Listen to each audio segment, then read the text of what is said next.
Hello, friends. Welcome back to the channel, and thank you for joining me today for part 8 of my 12-part near-death experience compilation. Today, we're going to be hearing from multiple near-death experiencers in answer to this question: what is the correct religion?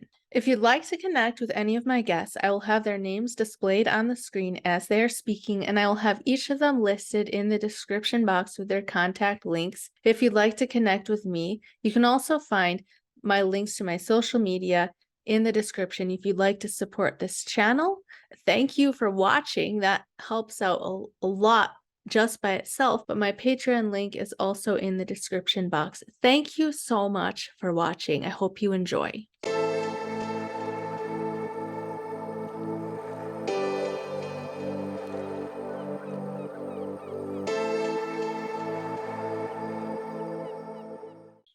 And what's the one true religion? There's no one true religion. They all have kernels of truth in them, wrapped up in a whole bunch of layers of myth and superstition and wishful thinking. I don't have a religion. I don't go to a particular church. I ask God, I pick up my heart to say, what religion do I go now? Because there's so many. And I couldn't find you in any of them. He says, you're not to have a religion. And he said it with so much love, but with anger. He says, I want you to have a relationship with me. And so this is all I've been doing. And I've been away from teachings, any teachings, because the church has been teaching the wrong things. And every religion, I'm not going against it, but I'm telling you that religion itself has divided all of us. I'm personally not, I would not classify myself as a religious person. I would classify myself as a spiritual person. I don't do religion. I don't like religion. I think religion is divisive for a number of different reasons. But the experience that I had was a spiritual experience. And like I said, I didn't see anybody. I didn't see John the Baptist. I wasn't in the presence of a Jesus-looking figure or anything like that. I didn't have that type of experience. Some other people who've had near-death experiences, that may have been their experience, but that wasn't mine. And so I think for me, it just made me that much more of a spiritual individual. And I understand that we're spiritual beings. We're having a human experience, but we're spiritual beings and we're energy. Energy, spirit, whatever you want to call it, however you want to define it. I think it's all in the same category, if you will. It's all in the same space, just called different names. And there's positive energy, there's good energy, there's negative energy, there's evil energy or evil spirit, whatever you want to call it. But it just made me more of a spiritual person to really now, when I'm looking at people, I'm talking with people, I'm not necessarily so focused on your suit, your body, right? This is a suit. I'm not focused on your suit. I'm focused on the spirit that's occupying that suit, because the spirit is really controlling the body. The body is just the body. It's just like you have on your shirt, your blouse there. Well, your blouse only moves because the body moves. If your blouse were lying on the table or the floor by itself, it wouldn't do anything. It's just laying there. And that's what happens when we die. Your body's just there. The spirit is gone. It's just there. So we're focused on the wrong thing. We focused on the body, the suit, and not the spirit that's operating within that body. And so for me, it just made me that much more of a spiritual person to really deal with and connect with the person on a spiritual level, not necessarily based on what they might physically look like. I grew up Methodist, and that's really all I knew. And so Jesus being on the raft was really familiar to me. And I felt very comforted and loved. And I was a child at the time, and so that also makes sense. And then, but in the light of the other side, there was no wrong. That was what was interesting. And you'll find this of all near-death experiencers, that we all have the same experience. We're in the light. It wasn't called Christianity. It wasn't called Buddhism, it wasn't called anything. It was just love. And I believe that, Jesus as an ascended master embodied that non-judgment, loving energy. And then I came to find out later that Buddha was on my left and he showed up as well. And I didn't recognize him as being Buddha until I was in grad school. I chose a grad school that had a music therapy master's that was a dual master's in counseling and spiritual psychology. So I chose that as my master's because I felt, oh, that gives me good job security. And it also seemed like this incredibly spiritual place. Naropa was very embedded in Buddhist tradition, so there were lots of meditation. It wasn't a religious school, it was an accredited university actually, but they had these amazing practices of reconnecting to the self, learning how to be present. It aligned 100% with practices that I would have taken from the other side. So everything that I learned on the other side, everything that I experienced, I check everything in my life to that. Okay, am I going to bring crystal singing bowls in? Does it align with my near-death experience? Yes. Resounding. Naropa, yes. As I was walking up to meditation class, one of my first week or two there, I saw a depiction of Buddha, young and bald and thin, not the big belly Buddha that we see. Mm-hmm. And I was like, oh, that's him. That's who was there. I didn't even know that until later in life. And I feel as though there is a lesson. Many of the religions and spiritual beliefs across the globe have similar, philosophies. This loving, non-judgment, accepting all, and then just recognizing always that you have that inner light, that you have source energy, divine energy within you that you can tap in to any time. So it's really, really beautiful, beautiful stuff. And so, yeah, so it was all love. It was just love. There was love. There were different religions up there, no doubt about it. There weren't just Catholic people up there, like my family, my immediate family. There were Protestants up there. There were people that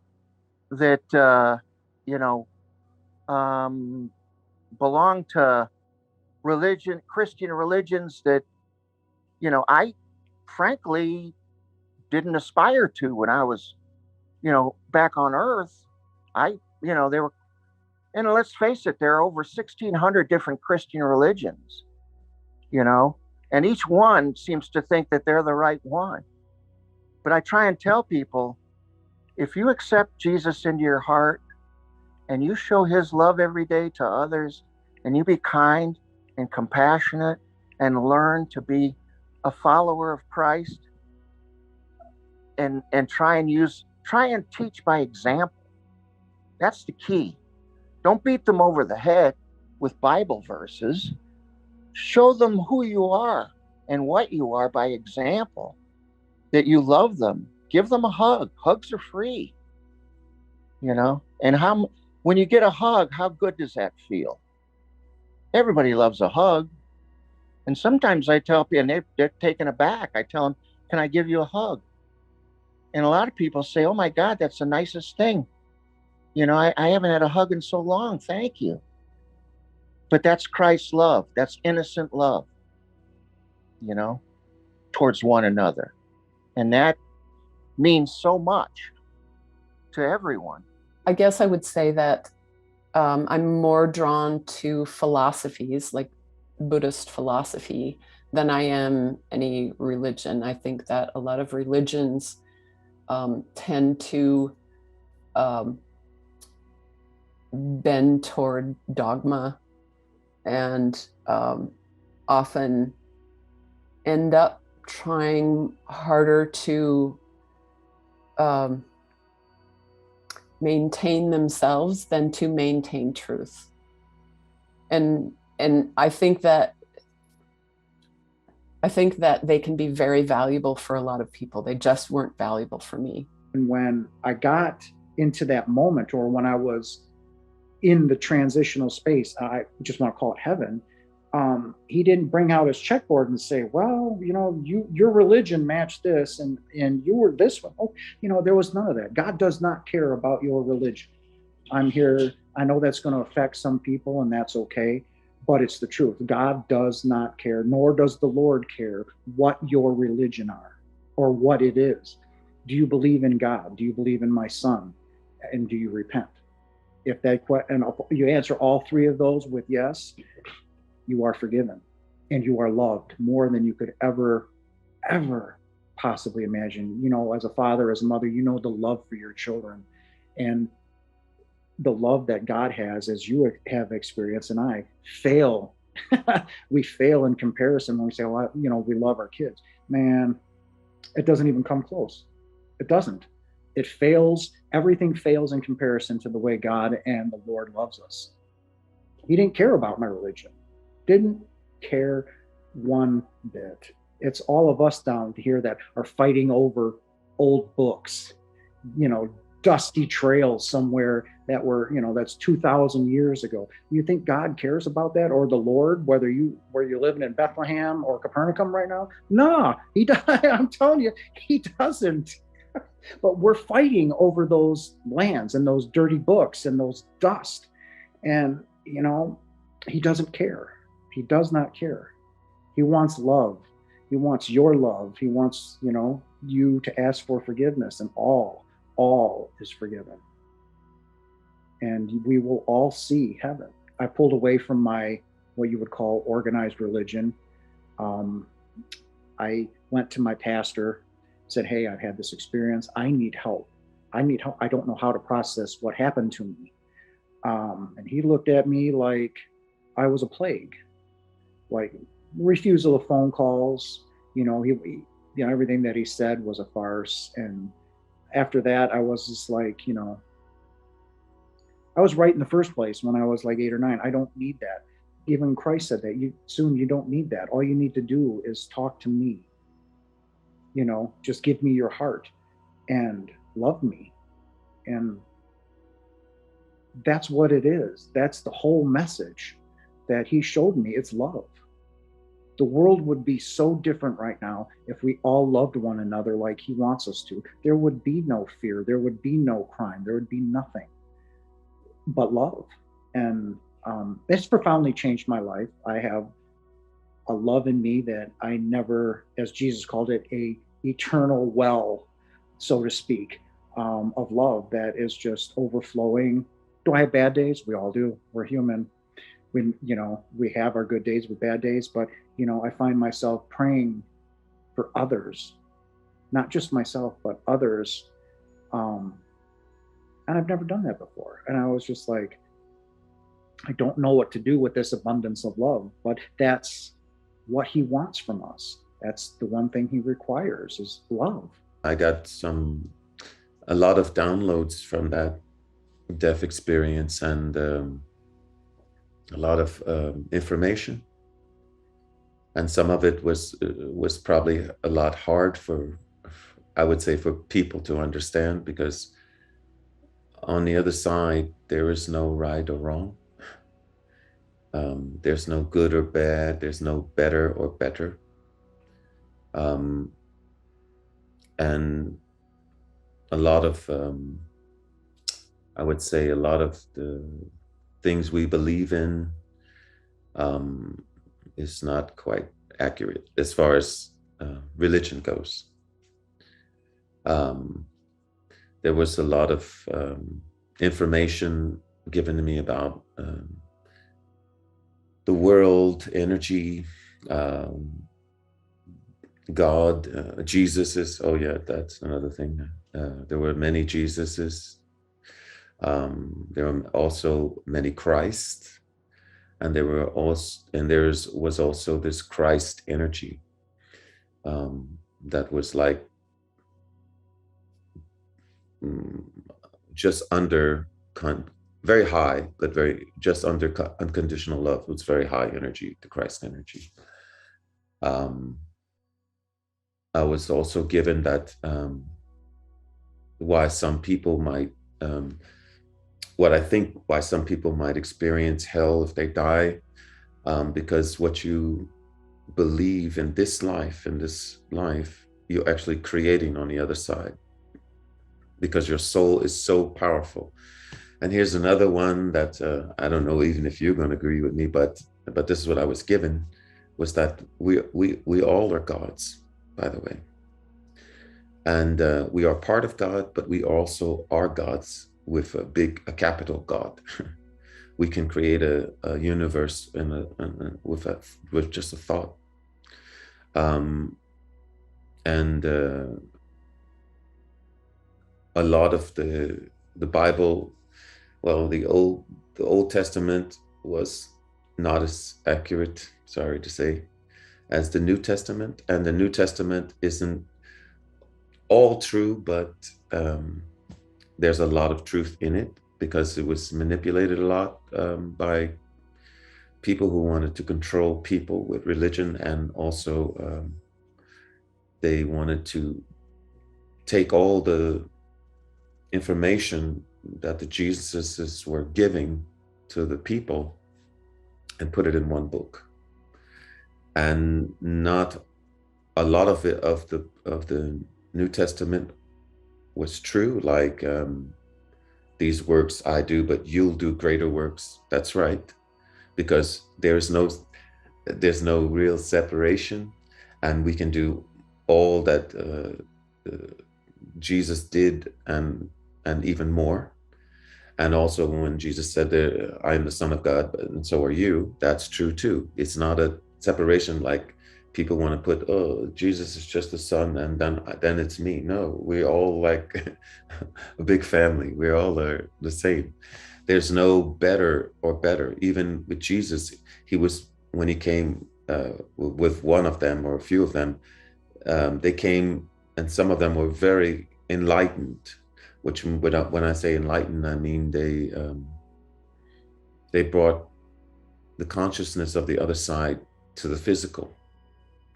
And that was one of the reasons why they were able to do miracles and stuff like that. But there's no condemnation on the other side. That's number one. I was a Christian. I grew up as a Christian. So, I mean, and I died high. So in other words, I was supposed to have went to hell. And there was no hell. There was no nothing like that. All is God. All. The bad person, the good person, all is God. And I look at it like this. There's many roads going to the mountain, and the mountain is God. Now, some people might be on a lower vibration, which is what I call the long way home. And some people will be on a higher vibration, which is the shorter way home. The person on taking the longer way home is not better than you. They just chose a different path. That's the perception of it. That's exactly the perception of it. Because every soul has the choice. God gives us all the free choice, whatever you want to do. You know, you can create a whole island on the other side. You can create whatever you want. And so many, oh yeah, that's another thing. So many people back in Jesus's days was worshiping Jesus, that it created an opening for a soul to come as Jesus or to come as Christ. So what we worship and believe in, we can actually create an opportunity for another soul to come in as that person. That's one thing. Yeah, and a lot of the New Testament, a lot of it is correct, but some of it's not correct because of manipulation and what they wanted to write, and they wanted people to be afraid more. They wanted people to more separation, that Jesus was the only one and you're not part of God, but it's Jesus. They didn't want to connect it to that, hey, we are one. We're all just brothers and sisters. He just has a different name than me. And maybe he came as a more enlightened person in the physical than me. But that's about it. But as far as soul goes, we're all the same. We're all love. We're all love. That's it. Well, interestingly enough, I think the first major thing that happened to me is that I walked away from the Catholic Church because I realized that everything that I had been raised with, everything that I had been taught, was not true. It's a religion that's based in fear. And being on the other side, the thing that I loved the most was the realization that there is nothing to be afraid of because there's no judgment. There is no hell. It's only unconditional love. And there's nothing to be afraid of, you know? And in the Catholic religion, in the era that I grew up in it, in the 50s and 60s, it was scary, you know, and it was threatening. And if you did anything, because it was pretty fundamental at that point, you were responsible for not only your outcome, but everybody else's outcome around you that you touched, especially, you know, as teenagers growing up and all that kind of stuff. Girls were responsible for boys' reactions to them and all that. Mm-hmm. You know, it was an unfair, unfounded, ungrounded religion. And I had to walk away. And I had always been very pious as a kid, which is a weird word to use for me, but that's how I felt. I felt very connected to the saints. I read Lives of the Saints and all that stuff. It felt very analogous to me. So yeah, it was quite an awakening. When I first came back to church after my experience, I really had a tough time because I had been completely filled with what I knew and I felt was no judgment, nothing but unconditional love and acceptance when I was going through my near-death experience life review. Mm-hmm. And so when I would be back in church and when there would be sermons about, well, the sheep and the goat are separated and some will be accepted and some will not. And only if you believe in salvation and believe in Jesus will you be in heaven. And I knew this, well, I felt strongly that some of my family members that I saw who were deceased had not been fundamentalists. They had not been, quote unquote, born again, and yet they were there. And I just knew in my heart that judgment, that exclusiveness rather than inclusiveness was not what I was feeling. I was feeling this total unconditional love of God, and that God was this entire light of everything that was there on the other side. And I wasn't judged. I wasn't judged. I was given my free will, and my free will wasn't being given to me in the sense of, well, if you do this, then you'll be loved enough and you'll be forgiven and it was just, this is what happens and you are loved. And behaving kindly and with compassion is just simply how other people are able to gain that from you and will live so much more peacefully and happily in your life and in theirs. So it clashed a lot. And I finally reached a point where I ended up saying, I can't be a part of this anymore. And I have to study about spirituality and exactly what I experienced and where I belong, what I believe now. And so stopped attending church, which was tough because my husband and his family members were very, very attached to the church. And they continued, to feel that way. And that was fine with me. It's just I couldn't be there until I got over this feeling of, that this is just wrong. And over the years, you know, it's changed a lot. You know, I've come to the point now where I realize that everybody has their own individual path, spiritual path that they're walking here on earth. And some people are very, very supported by the structure that religion gives them, whatever their religion might be.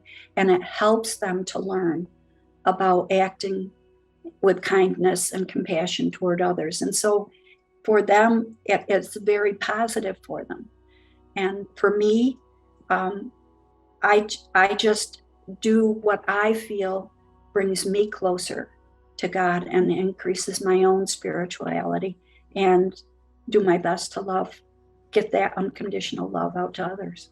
It's self-evident that this is the Holy of Holies, the all-powerful, the all there is, the isness that is, the I, whatever you want to, Allah, you know, Yahweh, whatever you want to say, all of these things. It's so self-evident that this is the divine nature, and the divine nature had no religion, and it had no form. It only had this beauty, love, joy, truth, knowledge. And when I, you know, these are all with capital uppercase B's, and love and compassion uppercase C. But it's, and I say uppercase because it's our idealized compassion, understanding of compassion, times a trillion gazillion. It's times infinite in terms of its power and presence, and all of those things that are all the good things of its goodness itself. All the good things in life that we ascribe to spirituality, they're all one thing. They're not separate things in the divine self. They are one thing.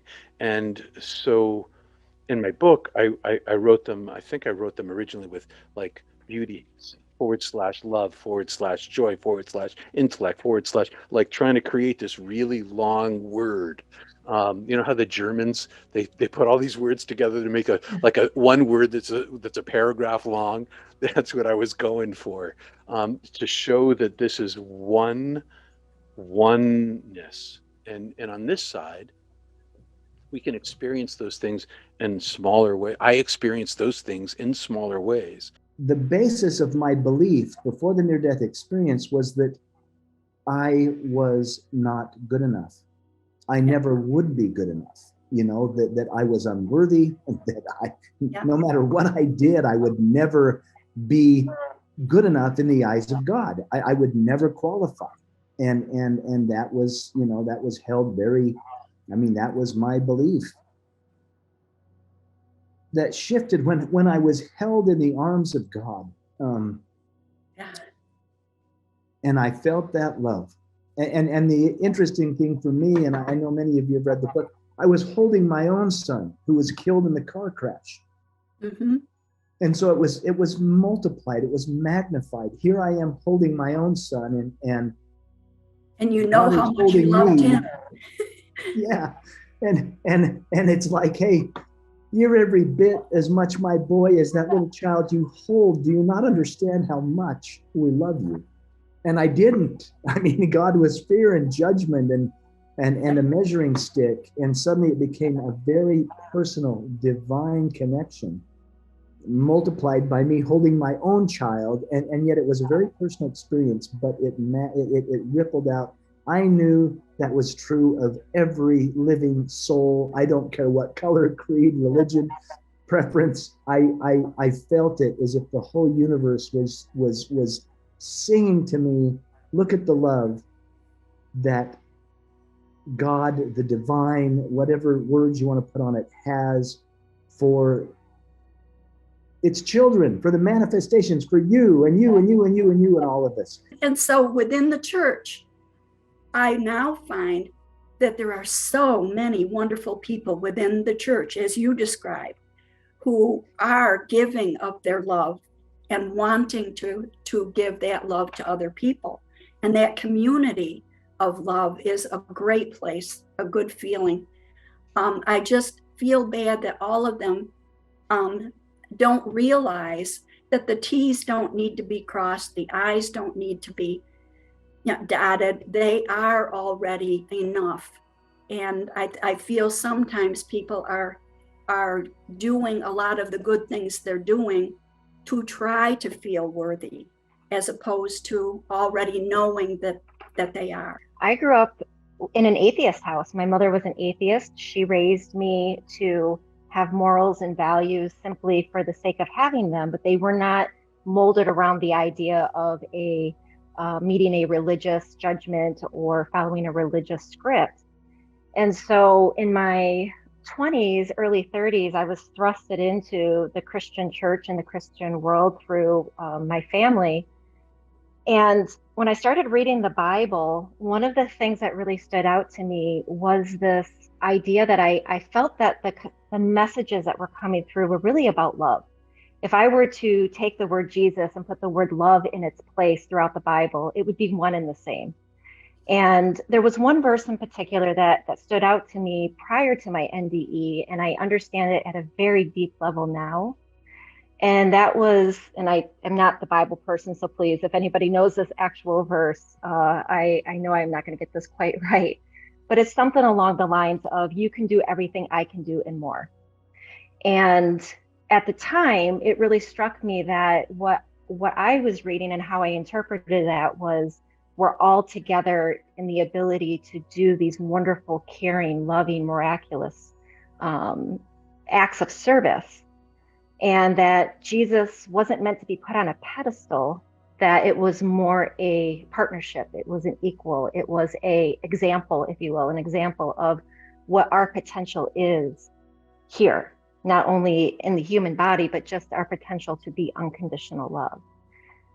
Fast forward to after my NDE, and I believe I said this, Melissa, in our conversation, in our first interview, I just sum it up by saying that God is a verb.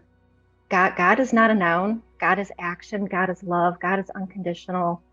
And if you make God and Jesus synonymous, it's one and the same. And I would even go so far as to say, with the connection of the oneness that I experienced, Jesus would be one with all of us. It wouldn't be something separate. We are all connected. We are as much a part of a Jesus as a Jesus is a part of all of us. And there is no need to prove ourselves. There is no need to get a lesson right. There is no need to check a box here. We can simply look to Jesus as the example of our potential to be loving, compassionate, empathetic human beings with each other. I would say this, because there's going to be people listening and say, well, what about my religion? Well, what about my beliefs? Or what about the fact that I don't have one, or that whatever brings you closer to the divine, whatever brings you closer to that divine part within yourself that says, wow, I feel that love. I feel that light. I feel that peace and joy. Do that. I mean, do that. We tend to want to fight over religion or debate, scripture, or debate beliefs. And it's like, you know what, if we could put all that aside and honor whatever brings an individual closest to the divine. Gosh, I've had beautiful experiences in the church pew. I've had beautiful experiences in sweat lodge. I've had beautiful experiences, sometimes in the darkest moments of my life that brought me closer to the divine. And that's what I invite people to honor. Do those things that let you feel God's love, or allow you to feel closer to that. And I don't know. I'm That's probably exactly it. That's exactly it. Yeah, I'm rambling, but don't dismiss religion or your beliefs. Lean into those and do those things that bring you closer to the divine. I just learned there's no judgment of what that looks like. It's an individual path, and I will honor the path someone's on if it brings them closer to love and being more loving. What I find so fascinating is it seems universal across the board for the ones that I've listened to, that regardless of your religious perspective and position going into an NDE, everybody pretty much universally comes out with the same feeling, the same knowing that it is an unconditional, all-loving oneness. Some people may call it a God. Some people may put religious figure names on it.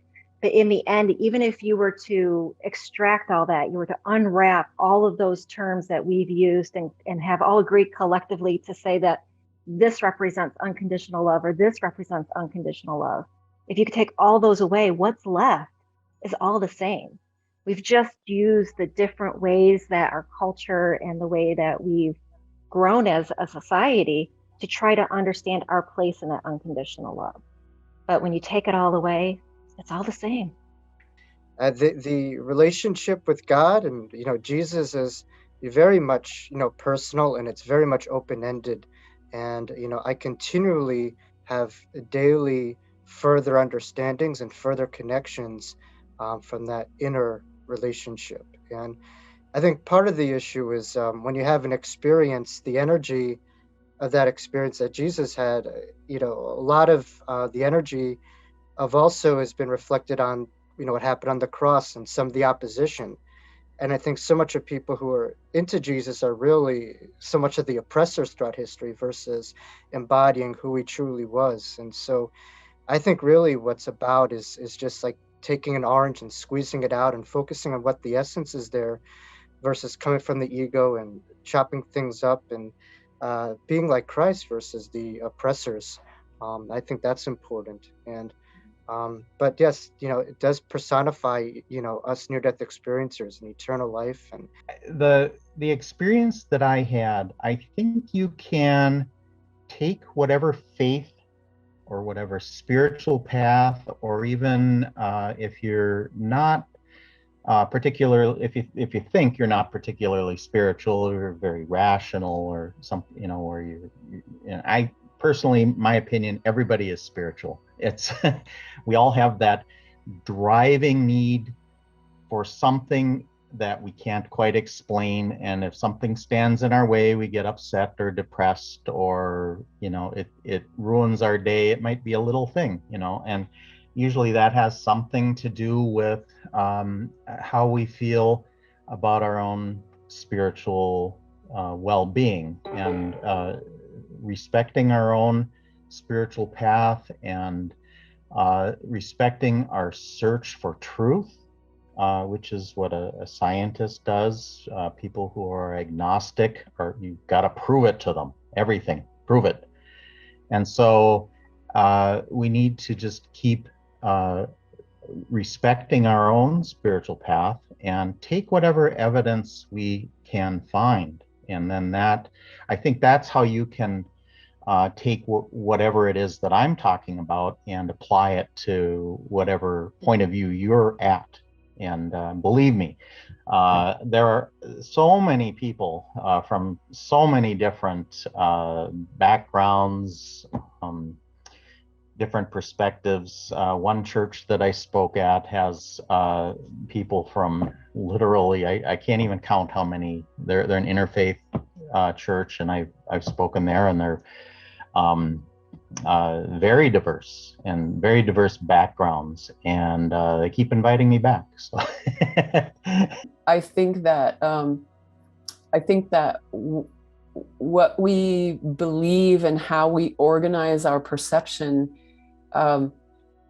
influences what kinds of experiences, or how we translate experiences when we have expanded awareness experiences, whether those are out of body or near-death experiences, also out of body. Mm-hmm. But I think that there are, when we bring that kind of information back into our personality has to make sense of that somehow. And that if we have a very narrow idea of what's good and evil, or what is possible and not possible, what is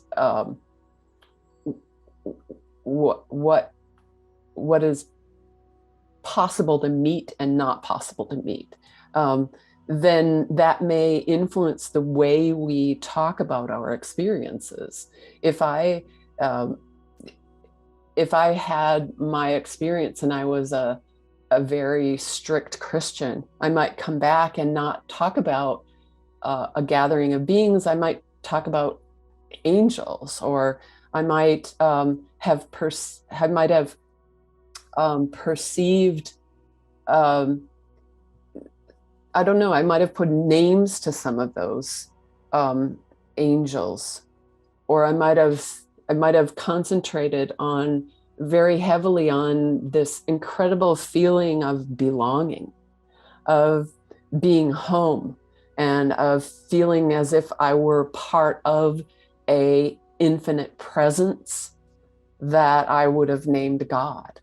You know, so I think that, and I think it's perfectly legitimate. I'm sure I did the same thing in some ways. We all come back and want to tell a story that shares whatever we feel like we might have figured out, you know, or something that might help somebody else. And we're going to use the language that we have. We're going to use the language that we know to try to make sense of that.